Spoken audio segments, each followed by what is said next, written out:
you know what do you have to do for writing a canon at the lower octave in a few minutes? No problem, I'm here on purpose for this. You take paper and pen, follow this video, follow the instructions of this video carefully and start composing loads of canons thanks to the neurocomposition. Composition meets neuroscience in an incredible cutting-edge method for learning composition thanks to passive learning. After music, my greatest passion is neuroscience because only if you know how the mind works, you can use it to its full potential. Thanks to the numerous high-level studies I have carried out in the field of the mind, in particular with the writings of Napoleon Hill, Joseph Murphy, Russell Conwell, Joe Vitale, Dale Carnegie, Carol Dweck, Neville Goddard, and above all HCE, Human Connection Engineering, an excellence world championship of the Italian House of the Functioning of the Mind by Paolo Borzacchiello and Luca Mazzilli, I have created this super effective method that allows you to learn composition in a passive way. How does it work? Take a pen and paper, watch the video and copy everything I write exactly step by step. I guide you by staying close to you, in every single passage, in every solution, in every technique. You learn by assimilation. Even if you don't understand everything right away, it's not a problem. Working with me through this method, after several exercises, you will already have developed remarkable skills. In fact, you are not learning through rules, but thanks to your mirror neurons, which take each piece of information as a seed and plant it in your subconscious mind. Over time, we'll make them sprout, transforming composition from an intellectual act to a natural action. Enjoy this experience at the highest level. Download the PDF I created for you directly from my Patreon page. Thanks to this PDF you practice on the same terrain that I work on with you in this video, because this will allow you to lay a solid foundation in counterpoint and composition. I still underline the importance of copying exactly step by step everything I write. In fact, only in this way you can learn thanks to the subconscious learning that impresses in your mind in a more effective way. If you receive the same stimulus at the same times from all your senses, view, watching this video and writing, hearing, listening to the result of what we wrote, touch, writing yourself on the paper, and also smell and taste if after you wrote the canon you want to snort or eat the sheet. I remind you to join my Patreon, where you can find the PDF that I write here now with you, and many new, amazing and stratospheric videos of improvisation elements every week. Well, now that you have paper and pen, let's take our fantastic tabula compositoria and let's start with the video. Nice, canon at the lower octave. So let's write now our note, our table. So bass clef, then do you remember our mental procedure? We have to know, we start from a note like this D. The following note, so the same note in the commas, because this D belongs to the dux. The same note in the commas is an octave down here. So now our question is, what are all the consonances we can use on as the second note of the dux that are in consonance with the first note of the commas? This is our focus aspect for writing canons. So we can write on the second red D this note, that is an F, so 6 down, then fifth, then the D, that is the fourth down, then we have this, that is the 3, the third down, then we have 8, then we have this 3, 5 and 6 with a flat according to the tradition of the Renaissance, and then octave. So in any case you will see that the consonances we can have are always the 3, the 5, the 6 and the 8 going up, then our note here, and at the bottom the 3, the 5, the 6 and the 8 in this position, in this way. This is what old musicians of the Renaissance used to call the table, tabula, ut, mi, sol, la, because ut is 1, mi is 3, mi is 3, then sol is 5, 5th, and la is 6th. Ut is the unison, so ut, mi, sol, la, and going down in a specular way, so ut, mi, sol, and la, according to the solmisation technique. So, perfect. And now let's deduce our rules for this canon that are unison, always valid, then up and down we can use the third up, okay, as we have D, F, then we can use the fifth up, so the fifth up, and then the sixth up, the sixth minor. If we want to respect all the rules of the Renaissance style, in Baroque style, you can play every kind of sixth. Now, going down we have the 3, so 3. We have then the 4th instead of the 5th,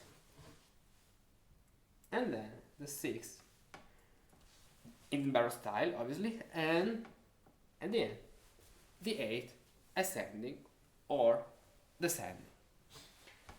Good, perfect. Now we have here our table. Remember that also in this case the rest is our jolly. It means that when we add a rest of an entire measure, we can use any kind of number. We cannot respect this table. So our next step for writing a canon at the lower octave is writing the melodical structure in this way. So violin, treble clef, then we have D, A, E, okay, remember every time to verify. For example, upper fifth, is possible, is it possible? Yeah. Then fourth down, is it possible? Yes. Then for example, 3 up in this way, is it possible? Yeah, is it possible? So we can do it. Now the next note I want to write is a fourth down at this point. Is it possible? Yeah, it is possible.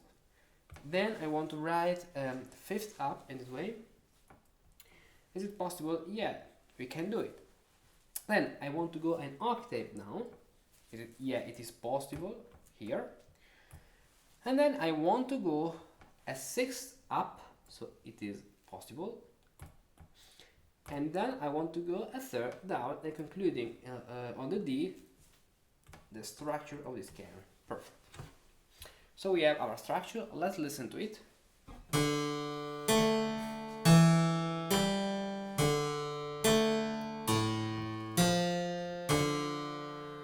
Good. And now we have, do you remember, the diminution part and then the verify part, verification. So add diminution now. We have here our dux and here our commes, the leader and the follower. Napoleon Hill used to say that people in the world are divided into leaders and followers. So tell me, are you a leader or a follower? Write it in the comment. Now we have the D in this position, then the A. So let's copy now, first of all, step by step our canon. Remind to copy exactly with me. So A, E, then we have G, then we have another D at this point, right? And we have an A. Then we have an octave down, another A. Then we have the sixth up, so the F, and then the D. And we will see, we'll choose later our favorite conclusion for this canon. So let's write diminutions now. For example, first note, we want a long D in this way. Now we can write this diminution, so perfect. Then we can do, yeah, it works. Then we can write again this diminution for another fourth down. Yeah, this works. So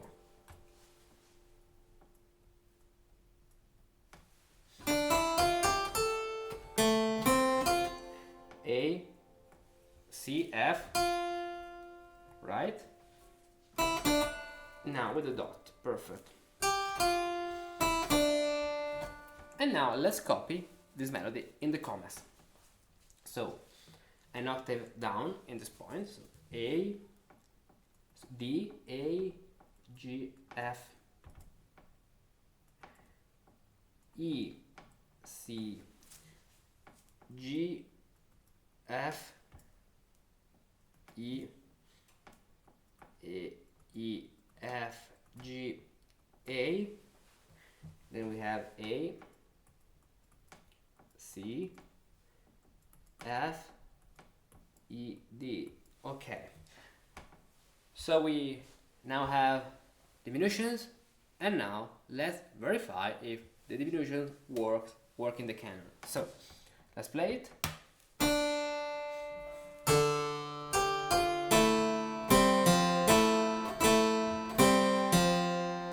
Okay, now see this point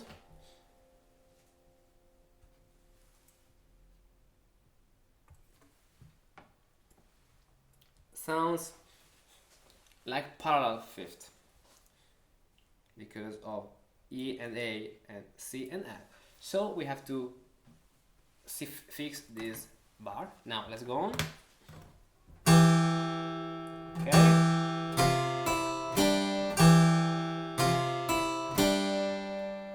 Okay.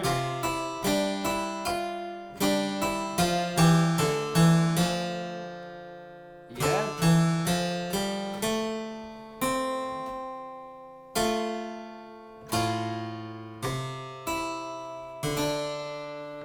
Good. So only this point is a problem. Let's fix it. It's not actually a big problem. There are bigger problems in our lives. So we start from this point. So we write again the upper melody. Perfect. In this way. Okay. Now, at the place of this, let's try this other solution. So E with a dot and D. So in this case we have 6 parallel, 2 parallel 6. Okay. And then we jump to the melody as it is written down. Obviously we have now the same here with the dot.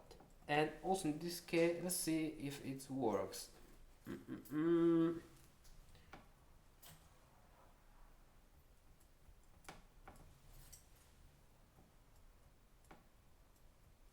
Okay, so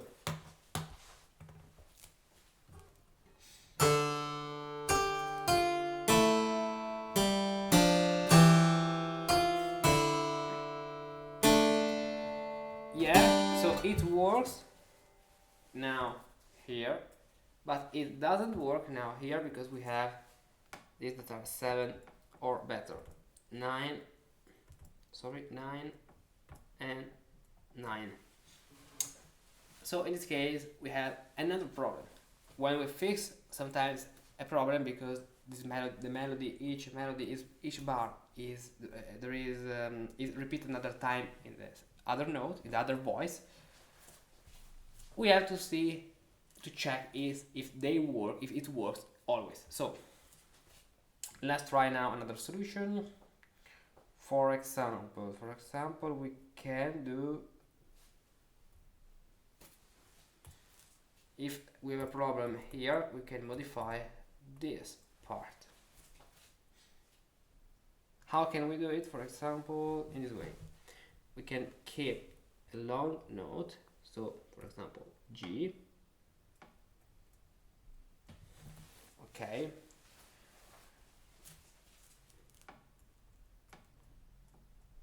Because here the problem is a problem of passing tones, of diminutions we wrote before, in this way. And now we have the other melody, that is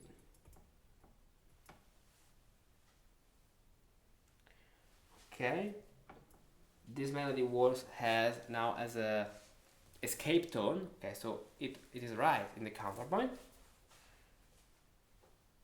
And this. Okay, now it works. Okay. Okay, good. We can, for example, we can play and write something more fluent in this way. So we start from this bar, so we have A,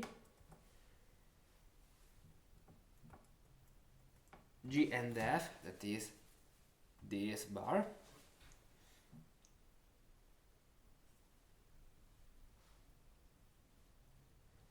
And at this point we can write this as a new diminution. So what are we doing? Are we adding here F, E, F and E, creating this melodic line.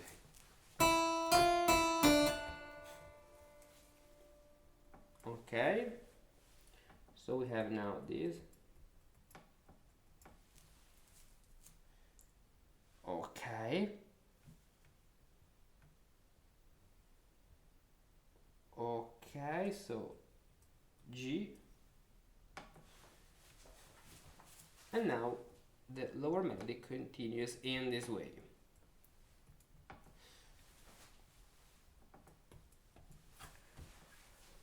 So let's listen how this part sounds.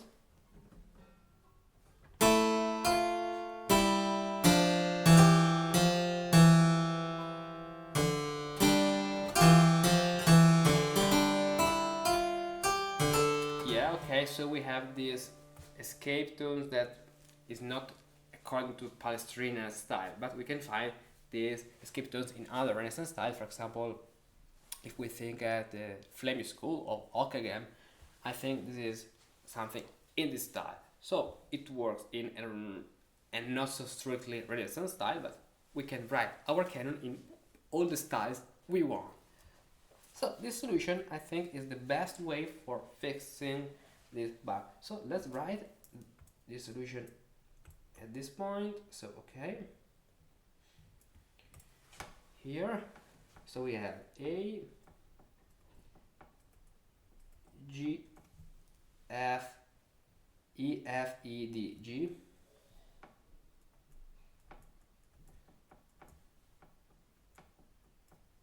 Okay. And now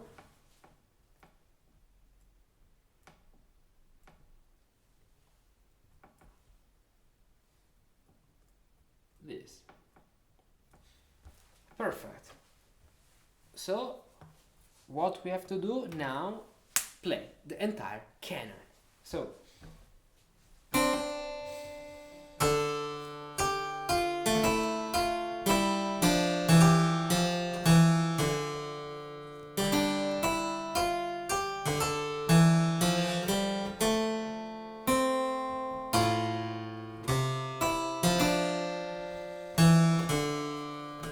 beautiful. And now let's write our conclusion. In this case I want to write the conclusion with a cadence and real cadence.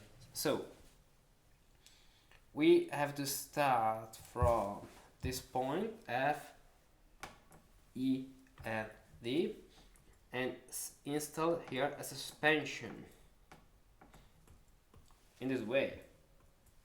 And now we have to fix the upper voice, breaking obviously the canonic imitation, having the suspension 2 and 3. So we need a 2, so D and E, the 2 here is D. Actually, because the upper staff is an octave lower, this 2, 3 inverted becomes 7 and 6, because the inversion of the 2 is the 7, and the inversion of the 3 is the 6 in the intervals. Okay, so this E is at this point. We can keep, if we want, this beautiful anticipation. This is something really similar to Ockeghem styles. And write and flourishing our cadence according to the Flemish tradition of counterpoint. In this way.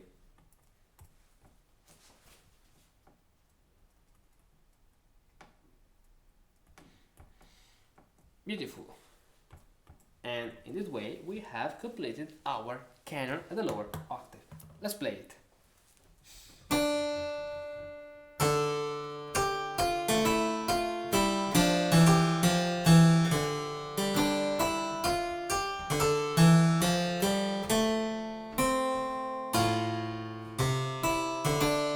Oh, sorry.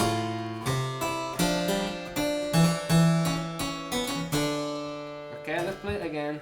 Let's play again all the canon, because I'm reading the two voices as in inversion. So the right hand with the second staff and the left hand with the upper staff. So this is a little bit challenging now at the moment.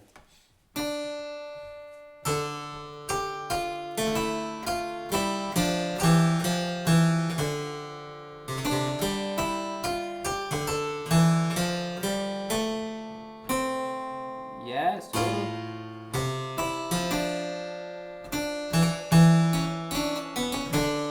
good, and our canon works. Remember that you can download this PDF and get the access to many other exclusive and beautiful content. You can also come and take part in our party meetings 2 Sundays per month on the Discord, Party Mates, entirely dedicated to Partimenti composition and improvisation, where you can know all your future friends all over the world that are into, like you, Partimenti, composition, canons, and all these things. If you have been watching this video up to the end, I bet you too are fascinated by the world of Partimenti, improvisation, and historical composition. For us musicians of the 21st century, it's important and fundamental to know these techniques, and the way in which the great masters of the past used them artfully to compose the extraordinary music we play today. If you master these patterns, you can better understand and interpret what you play. You can compose new music based on these patterns, and you can improvise new music from scratch because you know the grammar of this musical language. For that, I created Improvisation Elements, a set of several improvisation exercise videos, for each of which you can download a PDF to practice whenever you want. Improvisation Elements is an ambitious project and is reserved for those who support my work on Patreon. Every week I upload new Improvisation Elements videos on different topics, sequences, scales, cadences, and more. All these videos are organized at the following page. So now subscribe a membership on Patreon, choose the exercise you want to practice, and become an improviser.